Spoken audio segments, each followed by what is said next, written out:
Good afternoon, everyone. My name is Mark Dirks, and on behalf of ACRL and Choice, I'd like to welcome you to today's program, Partnering with Your Institution's Senior Research Officer in In-Depth Review by Ithaka S+R, which is sponsored by Ex Libris.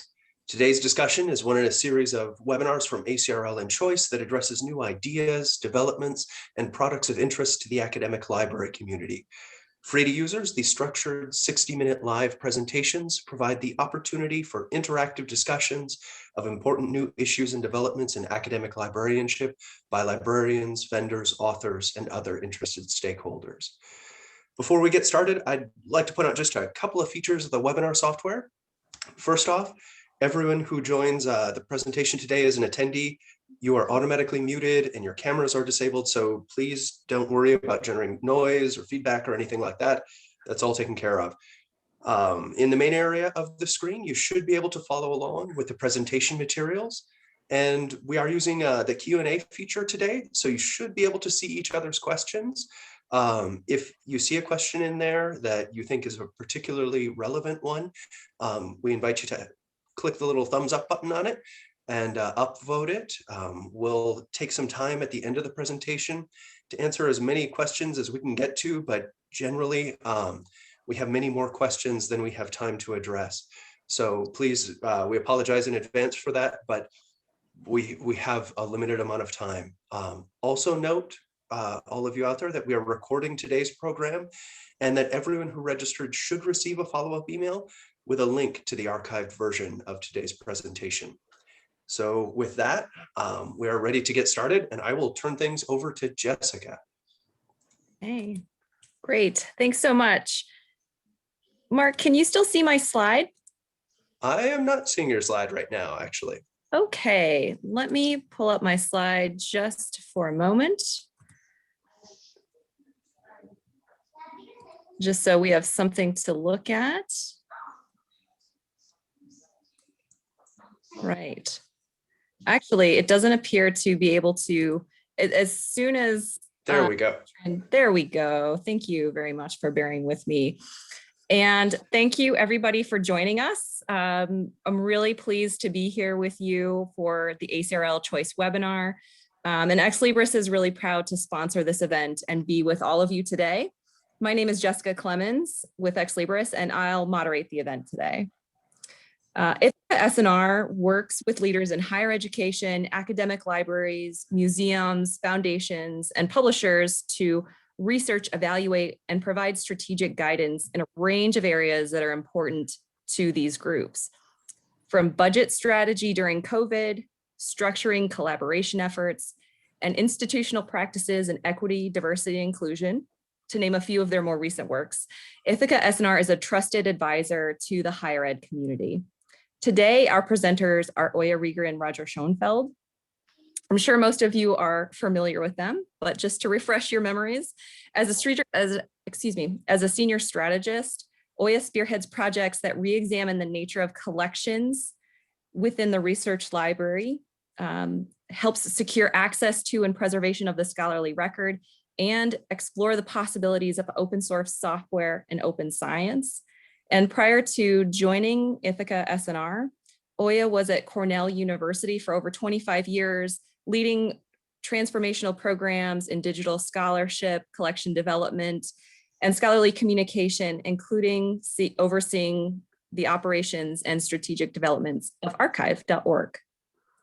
And Roger Schonfeld is a higher education researcher who serves as the director of Ithaka S+R's libraries, scholarly communications, and museum programs. Today, they will be bringing findings from their recent publication, The Senior Research Officer, Experience, Role, Organizational Structure, Strategic Directions, and Challenges. That publication is available on their website, so if you haven't read it yet, it's definitely worth a look. And while there have been many presentations and workshops on how libraries support the research enterprise, they are usually contained within the library community. Today's session is a bit different for ACRL and for Ex Libris because the work is intentionally not focused on the library.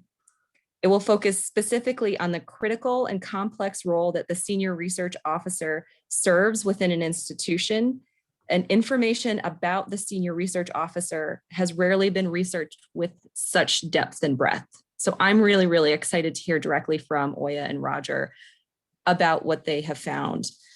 Like Mark was saying, at the end, we'll have time for questions, but feel free to use the chat at any time as questions come into your mind, or you can wait until the end.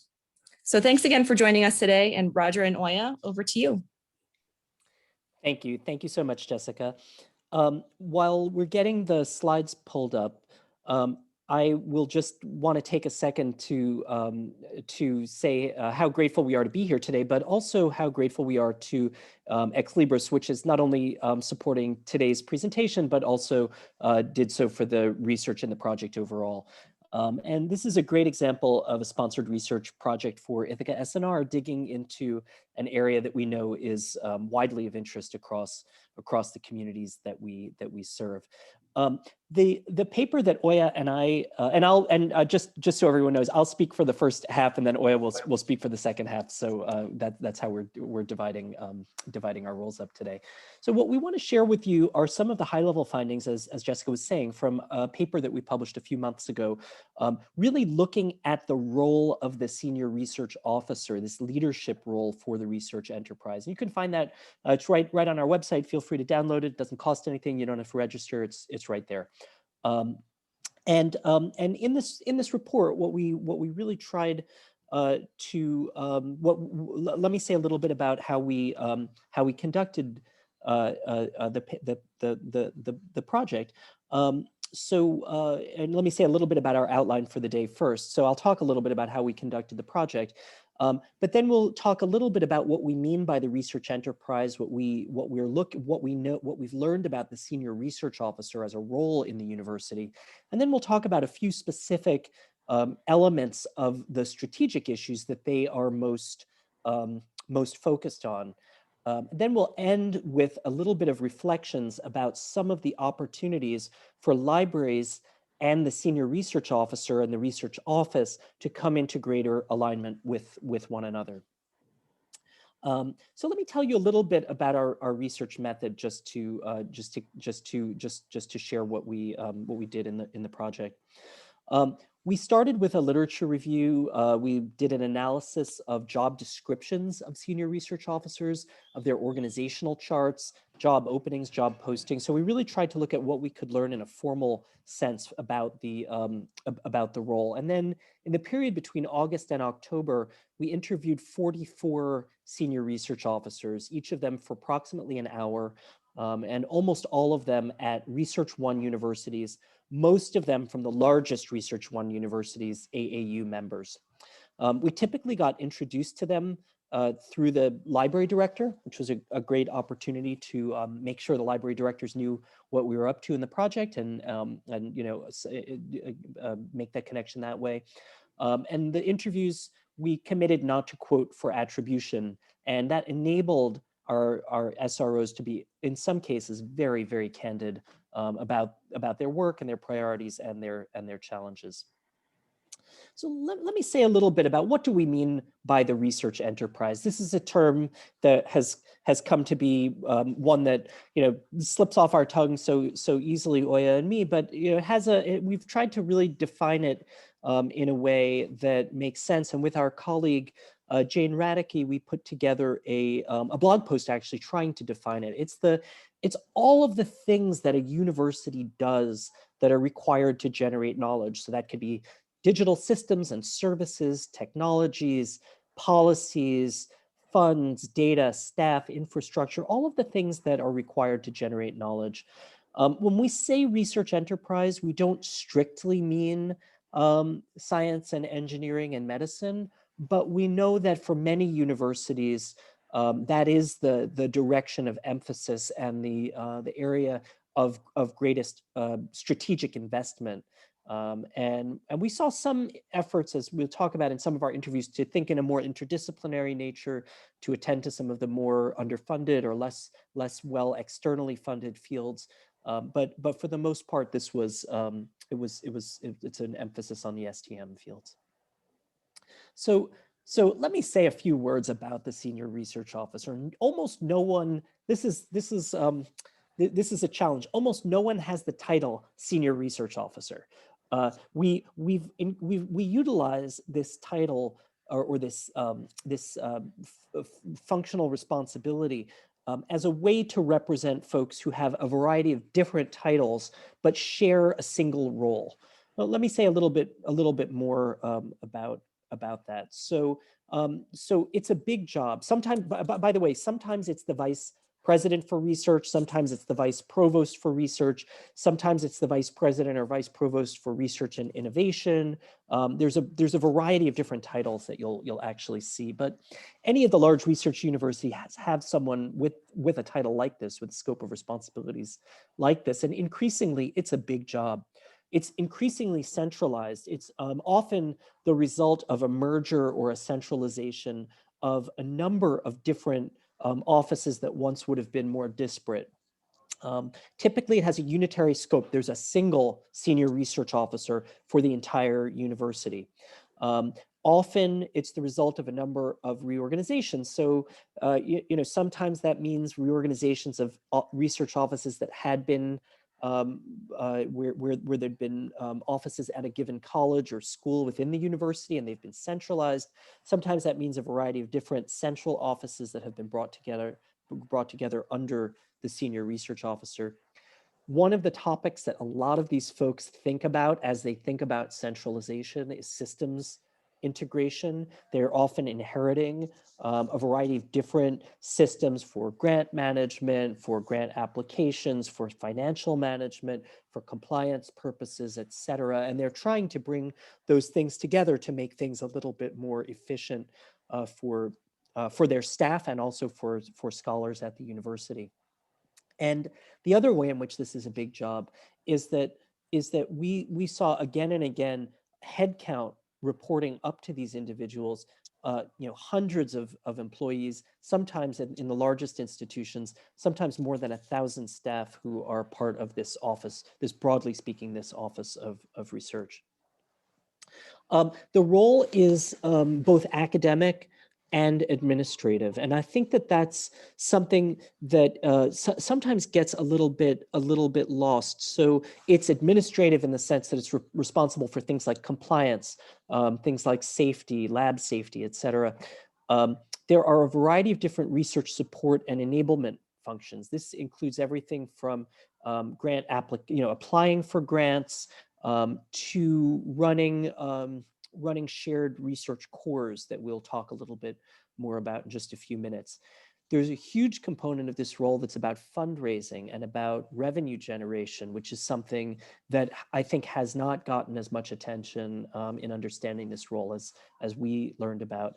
And one of the ways in which this is almost always an academic role is that at many institutions, there are academic centers, cross-disciplinary, interdisciplinary academic centers that also report up to this person who often has almost dean-like responsibilities for those centers. So as I was sort of hinting at, there's some complexity around titles. We saw vice president, vice chancellor. In both cases, that's reporting to the CEO of the university. We saw vice provost, that's reporting to the provost typically. We saw different elements to the roles in those two cases. Sometimes one that's a little bit more inward facing and internally scoped, and in some cases one that has a little bit more of an external presence for the university. And we saw two different, we're calling them career tracks, two different models for the role. One in which the senior research officer is a bit of a professional administrator, someone who might have been a department chair or a dean of engineering or a similar kind of role in their past, and has sort of continued to grow, if you like, through through the administrative ranks of one institution or by moving among institutions. In some cases, those folks are actually interested in being the provost or the president as their next step in their kind of professional development. But we also saw another set of senior research officers, maybe about half and half, another set that saw this much more as that they were faculty members, they were scholars, they were researchers, And they're in this role temporarily. They don't really see themselves as an administrator. They rather see themselves as a scholar who's doing their service to the university for a short-term period of time by serving in this role. And they see themselves almost as a voice of the faculty to the administration. So those are two very different kinds of models with lots of different implications in terms of the nature of the role. Now, as I said before, we're mostly looking at the largest research universities where all of the incentives, all of the alignment is really about supporting research, maximizing research, growing research, extending the excellence of research. But we did have, we did have one or two institutions, a small subset of them, maybe a handful of them that were smaller institutions. And we just wanted to give you a sense of what the world looks like to someone who's a little different. This person described themselves as, for themselves, positioning research was the important priority. An institution that still sees itself culturally as a liberal arts college that may not value research. And so, in this case, this interviewee said that teaching loads are a threat to our early career faculty members. And so this is an example of something that, in many of the institutions, what we saw was actually quite the opposite, where the expectation was that research came first and teaching, if anything, was probably secondary. But we did want to share this just to give you a slightly different perspective. So I'm going to talk a little bit about the sort of fiscal oversight dynamics of the senior research officer role. And what I want to, to situate this, I want to say a little bit about how important looking across higher education broadly. This is not even looking strictly at the largest research universities, just looking broadly across higher education. Tuition accounts for about a third, a little bit more than a third of research, of the revenue of the higher education institutions. State appropriations, about 13%, hospital revenue, about 15%. And then you can see grants, external grants, much of which is for externally funded research, is the fourth most important revenue source.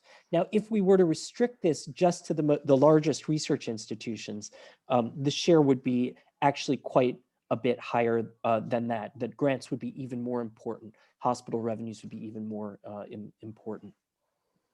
And so what you can see is that for the research universities, ensuring the revenue that comes from grants is actually an important part of the business model of the university. For that reason, the senior research officers talked a lot about, when we asked them what their priorities are, they talked a lot about what is essentially an effort to diversify funding sources. They talked about the importance of looking beyond whatever the number one grant maker was. So if they had a large medical school and NIH was probably the largest grant maker, some of them would talk about how much they were looking to see if NSF or DARPA or corporations could fund some of their research. And if they were mostly an engineering school and NSF was a huge funder, they might talk about, conversely, some of the other sources. They talked a lot about the importance of corporate partnerships and philanthropic partnerships outside of federal funding agencies to diversify research revenues beyond the federal agencies. This was a recurring theme again and again. And for this reason, they talked a lot about how they translated, how they would translate research, how they translated innovation that was happening on their campuses into corporate partnerships, into products, into local economic development. And that was as much about trying to drive revenue as it was about trying to generate political support in their states for the fact that they were making a meaningful contribution to economic development and other kinds of state level priorities. So this whole area about revenue fundraising and diversifying revenue sources was a huge topic of emphasis for them. Now, we also heard a lot about the types of grants that the senior research officers were trying to foster, the types of projects that they were trying to develop. And much of this was a conversation about team-based research, about interdisciplinary research, about large grant proposals that went beyond a single department, went beyond a single discipline, went beyond a single college or a school within the university. And they saw themselves and the research office as playing a substantial role in trying to draw together the different scholars and the different schools, the different departments to develop the team and align the team in creating these grant applications. It was actually a surprisingly personal priority, like individual priority for a lot of the individuals that we spoke with. We saw a lot of efforts to reduce the administrative burdens of grant proposals, grant submissions, grant management. There's a huge sense that the universities imposed too great of an administrative burden on their faculty members, and that faculty members were being asked to participate in almost unnecessary bureaucratic administrative activities, and that they were going to try to reduce that to the greatest extent possible. And we did hear from a number of the senior research officers that in their efforts to foster more and more of this team-based work, this interdisciplinary work, that there was a sense that some of the disciplinary structures, some of the sort of departmental structures were almost a legacy that was, in some cases, an impediment to trying to develop the kinds of partnerships that they were seeking to foster. So I just want to share a few, I won't read all of these, but I just want to share 3 perspectives from the different senior research officers to talk a little bit about, in this case, is the grand challenges that they're trying to focus on, but that they want to reconfigure the way that research happens on their campus. This is one example. The importance of budget models came up a number of times. Responsibility center management budget model that makes it harder for them to foster interdisciplinarity, and a sense that there's a need for the senior research officer to dive in deeply to try to work around some of these budgetary and organizational impediments. And then finally, this importance of economic development, that that the senior research officer is almost like, anyone external can come to me and propose a partnership, and it will be up to me to figure out, where's the right place in our university to respond to develop that partnership. So a sense almost that the senior research officer is kind of like the first port of call for external partnerships. So with that, I'm going to turn the presentation from here over to Oya, who will now talk about research support. Thanks, Roger. So one of the questions we asked was about the research support services and how they are evolving. And we actually asked them this question. And we specifically shared some examples. We said, research facilities, including computing, libraries, so on and so forth. What are your thoughts? Across virtually every conversation we had, the most important research service mentioned was the research course. So these are centralized, shared facilities, and they provide access to instruments, technologies, testing, services, and expertise. There are a range of them. It could be from animal facilities to nuclear or chemistry labs. So such a framework allows investigators, researchers to focus on their own areas of expertise rather than trying to assemble supporting infrastructures. Research cores involve complex configurations of funds, staffing, and organizational models. Their business approaches vary depending on many factors. And they often rely on cutting-edge instruments, which means they require significant capital investments. And what we heard from the senior research officers was that these core facilities are increasingly becoming an important infrastructure element to be competitive and to remain competitive. when we asked senior research officers about their thoughts on research support, you might have noticed that we listed the library as one of the service providers. However, as the interviewees described as their configurations, priorities, and challenges, the library was really seldom mentioned. So we ended up really probing and asking them specifically, how about the library? What is the library's role in this kind of research support infrastructure that you are describing to us? Several mentioned how the library was evolving. They commented on the kind of growing digital information landscape and the kind of traditional print bases of the library in the very, very past. Sometimes they made references to indicate that they were well aware of budgetary pressures, especially increasing subscription costs. We also wanted to know about their needs and experiences in assessing research activities. When we say research activities, we meant leading to outputs such as publications, data sets, patents, grants, academic services, so on and so forth. Well, several interviewees questioned the continuing role and importance of traditional metrics. Actually, they were quite passionate about it. More and more, they seem to be interested in assessing impact. They're interested in innovations translated into products. They're interested in jobs created, lives saved. It was quite interesting to hear they're changing really metrics, the changing metrics in their minds. And they also seem to be very mindful of disciplinary differences when it came to research metrics.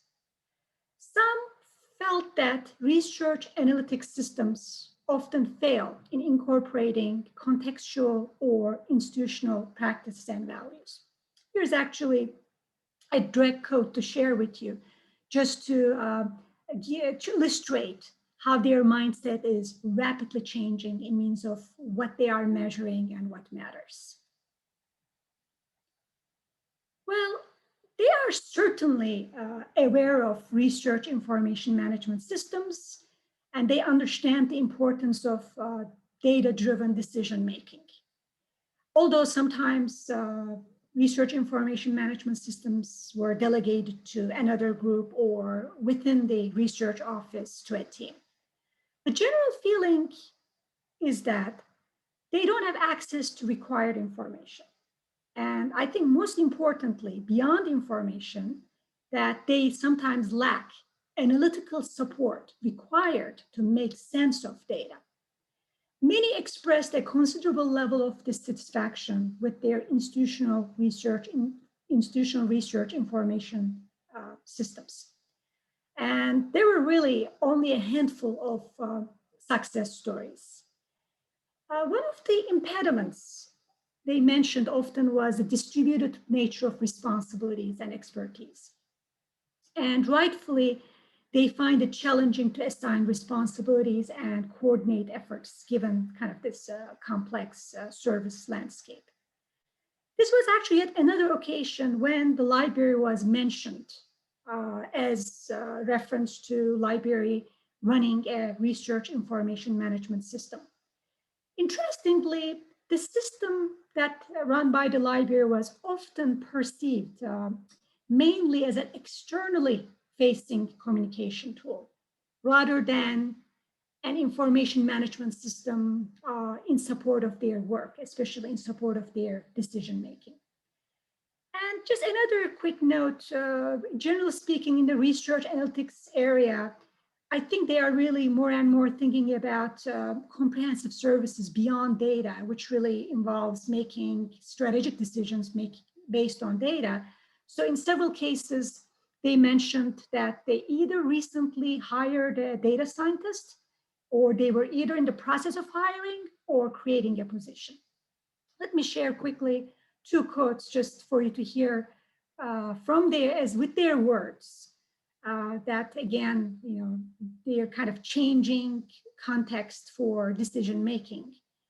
And this one, again, to emphasize the diversity of data sources all through the campus. And it's complicated, but they absolutely, by all means, realize the importance of making decisions based on data. Research data, uniformly, again, what we heard from them when we asked about research data services was that the data services were largely distributed and often uncoordinated within the university.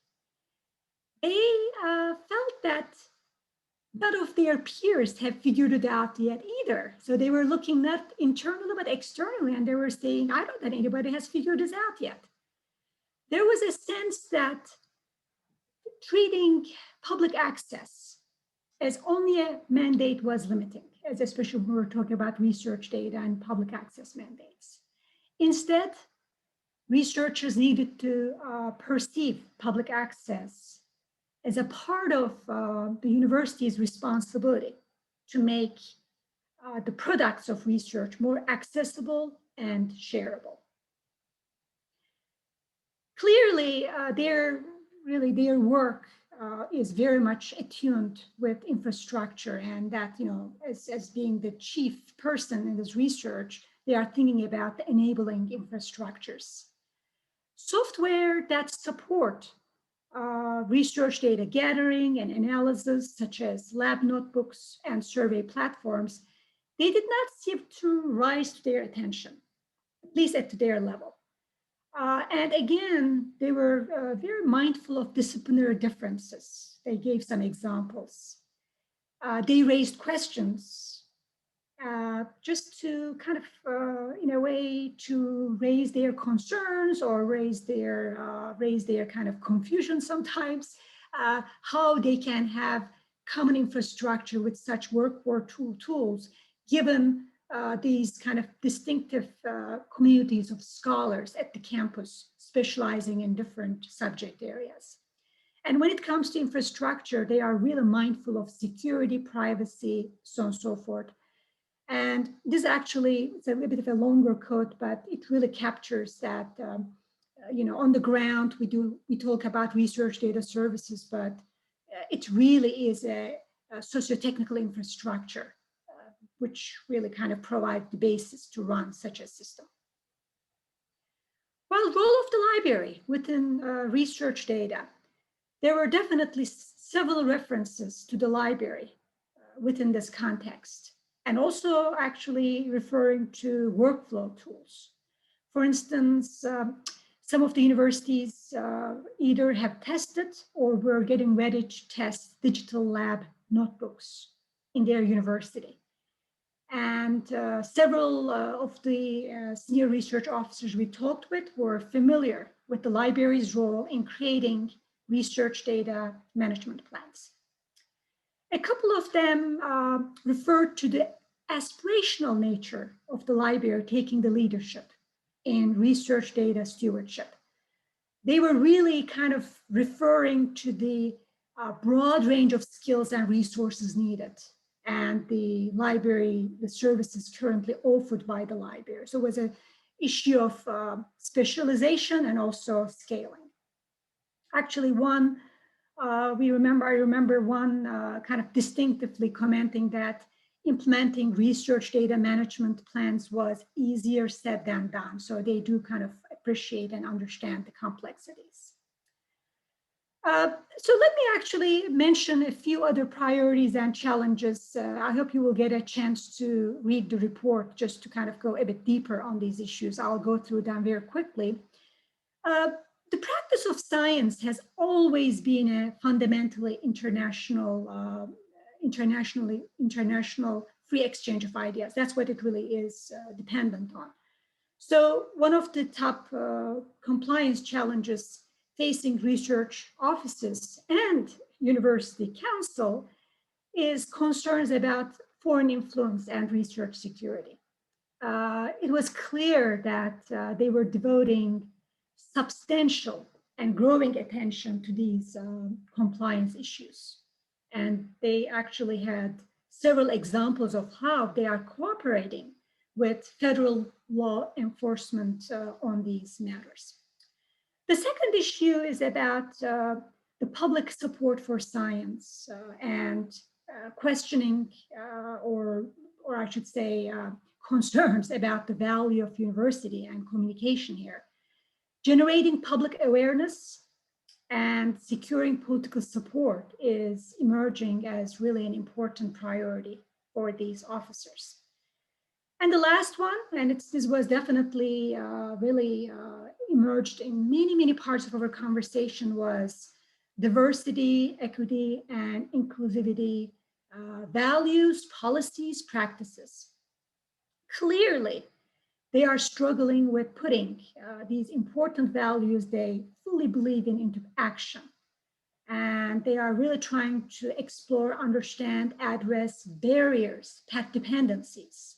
And they even had some immediate concerns about, for instance, recent setbacks in achieving gender equity, given the pandemic and especially the role of women sometimes within kind of this whole balancing family, work, life issues.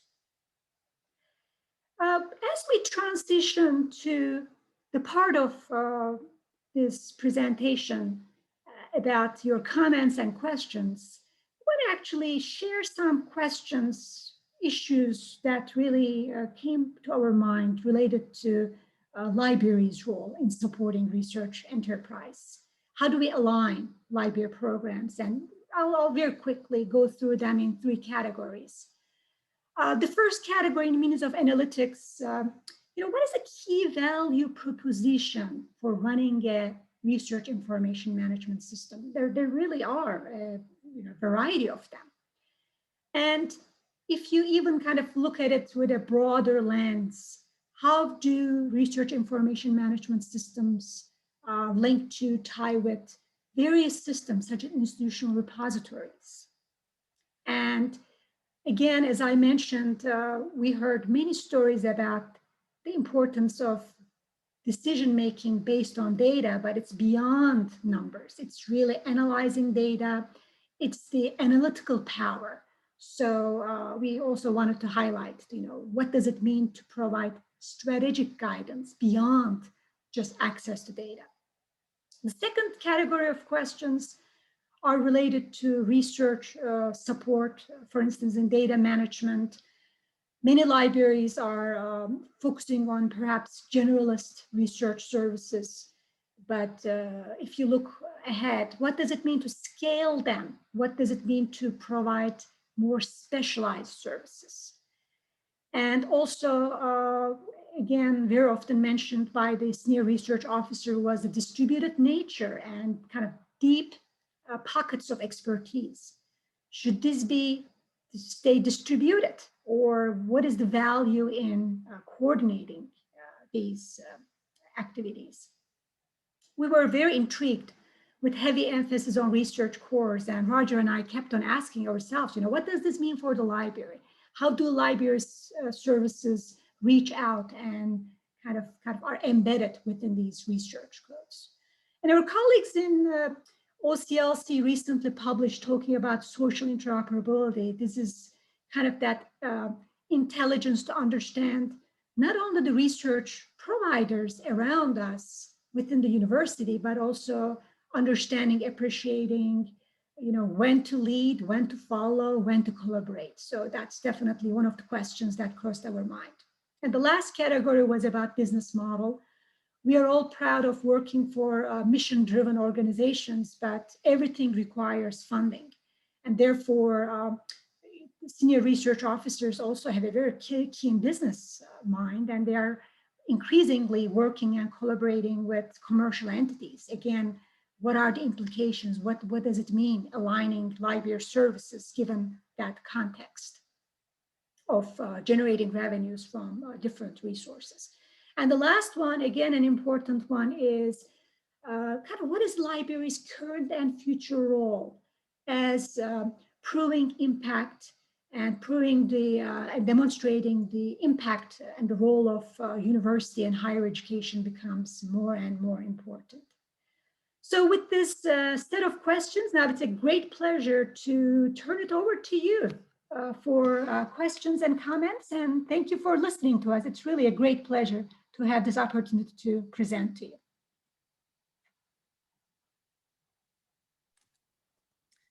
Yeah, thank you so much. That was so interesting. And I saw a few questions come up about how to access the full report. There's a great executive summary. You can download the full PDF. The link is in the chat, or you can just Google Ithaka with a K SRO report, like I usually do. So when I was reading the report, and as I'm thinking about some of the information that you were sharing with us, one of the nice things about being a moderator is you get to ask a question yourself first. And when I was, reflecting a little bit more about some of the things that you were saying, and, prior to joining Ex Libris, I was an academic librarian for 10 years. So when I was thinking about that, really the first thing that came to my mind was one of the Ithaka S+R publications from 2018, that US faculty survey, because in that report, among a lot of really interesting key questions that you ask and report on, you asked specifically about the role of the library in that faculty survey. And that report notes, quote, "The library's most important function, according to faculty, continues to be the library's ability to pay for resources they need, such as academic journals, books, and databases. And this buyer role has consistently been reported as the most important function of the library since 2003, end quote." So there are a few things that I think of when I reflect on this presentation and that buyer perspective. First, one of your takeaways is the desire and the necessity for the senior research officer to collaborate more on campus. Not only are they running a huge organization most of the time, they're also looking for those partners and collaborators. So considering the innovation in services that the library has developed, such as repository management and research data management, do you see any natural inroads that the library should pay particular attention to if they want to grow their relationship with the research office?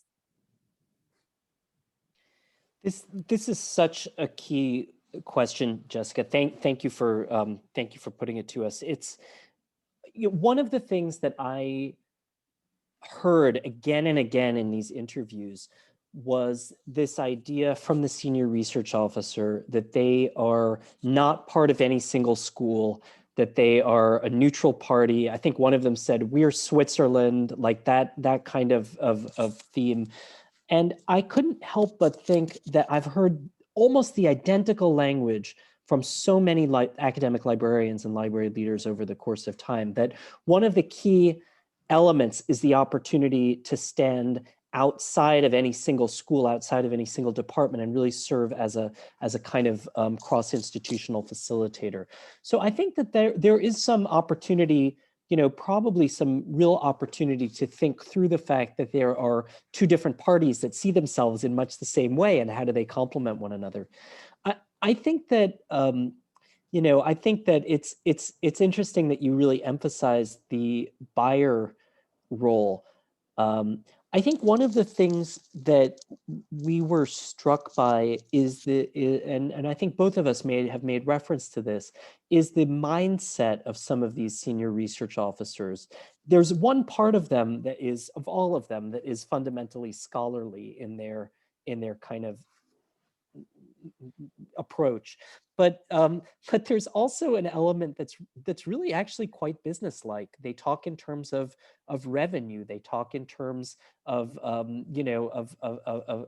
fundraising and they talk in terms of business models for some of the services that they provide. And in some ways, the library is itself a research support service, is a shared core. I mean, we never think of the library in those terms, but there are some interesting things to examine and to think about within the context of a single institution about how that might work.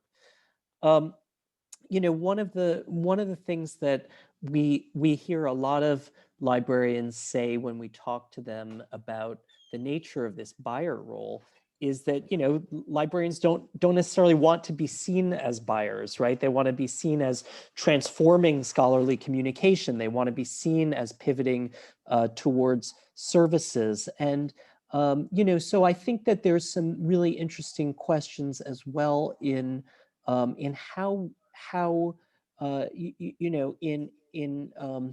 in how research officers think about what it is that the library does.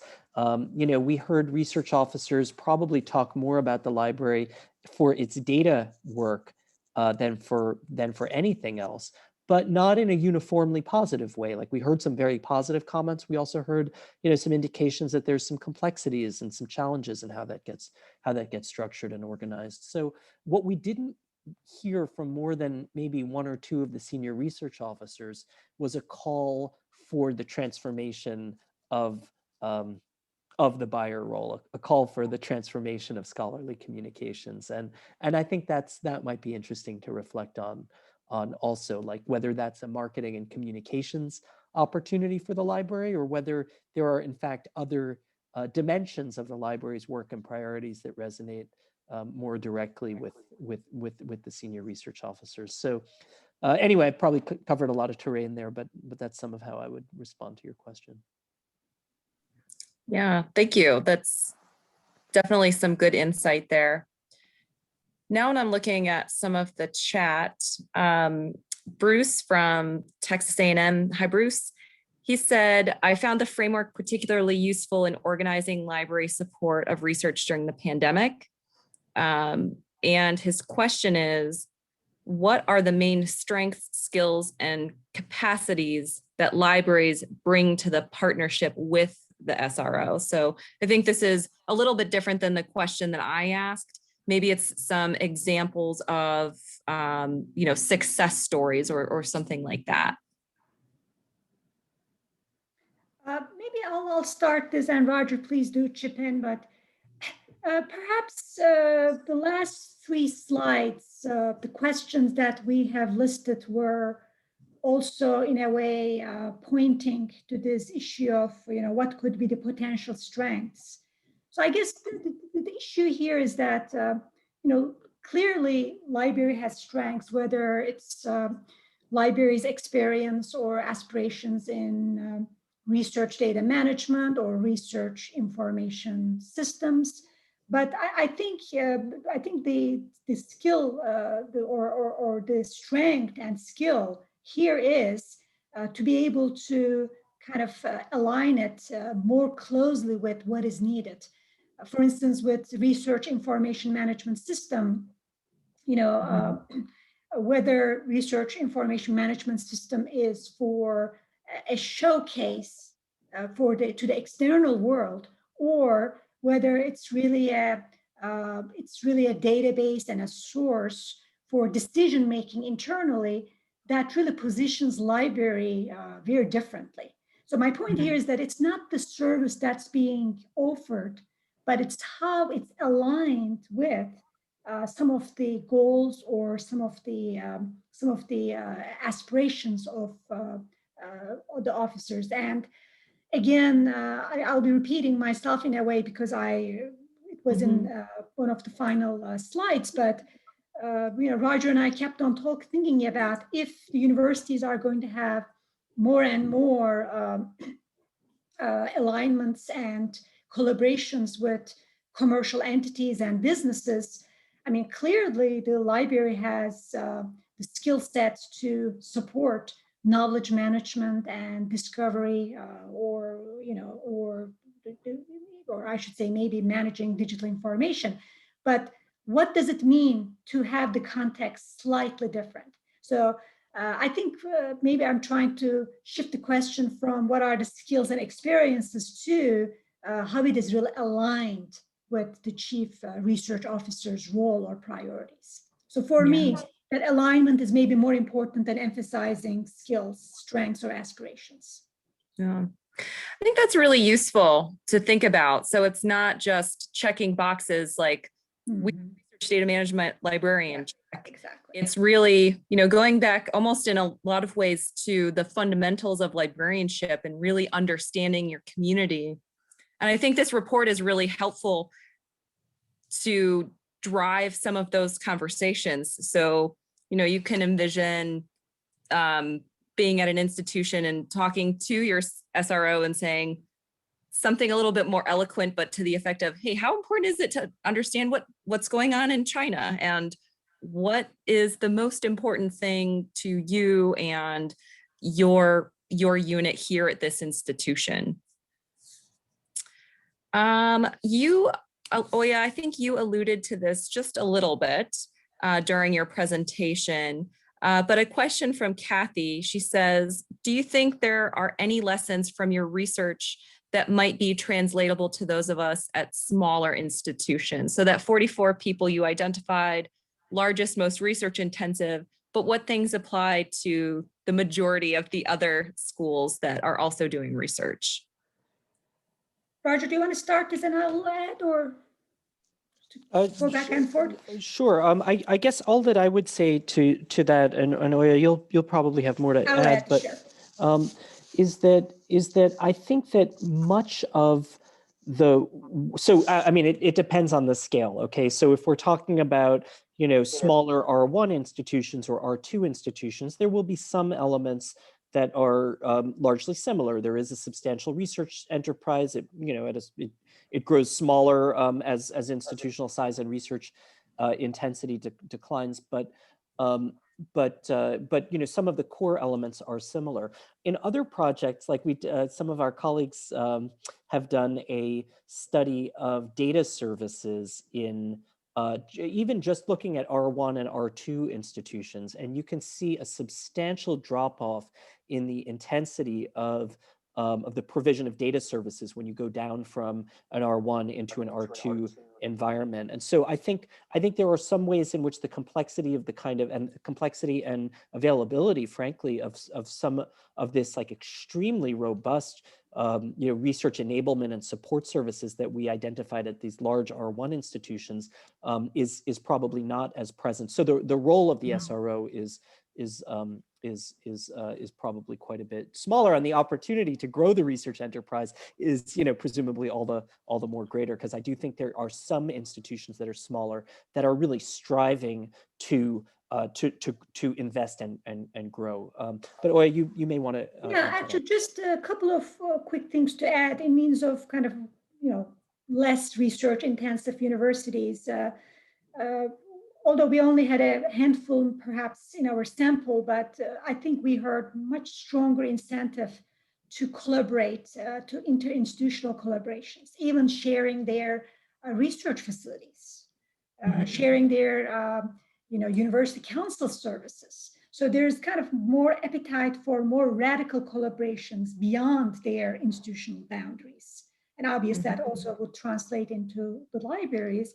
And the second thing is, Roger, we kind of noticed this more fluidity between teaching and research as you go, as you talk with less research intensive universities. For instance, just to give you an example, a couple of senior research officers, and they were both perhaps in kind of more the less research intensive side of the continuum that we talked with. They were talking about how their research office is more and more getting involved in undergraduate education because of engaged learning and the increasing importance of applied research, and also the increasing importance of carving career paths for their students. For instance, collaborations with companies, local companies, in means of fellowship opportunities for their students or carving career tracks. So you do see kind of a more of a integration between learning and teaching that is not as separated, that they do really try to accommodate, look into kind of changing pedagogical paradigms and what it means even for undergraduate education.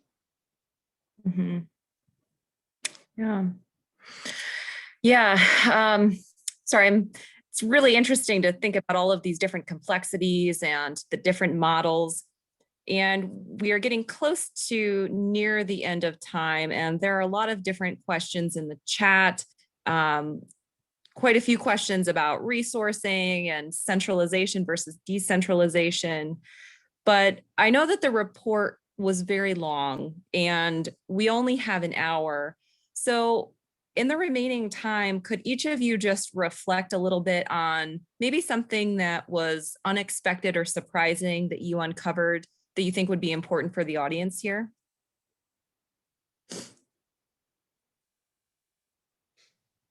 Roger, maybe I'll start quickly. I mean, first of all, from my perspective, the broad scope of their roles was really quite amazing. But the other thing is, Roger mentioned that they really are kind of trying to bridge this managerial, administrative, and academic roles. There were so many examples where they would say, I am the right person as a senior research officer to deal with this issue and faculty because I am a researcher. I have the track record and I have the credibility to have the faculty listen to me. That was a very interesting revelation for me, that it was peer networks, its faculty's stronger reception to others who are in their, in their kind of academic zone, if I may say.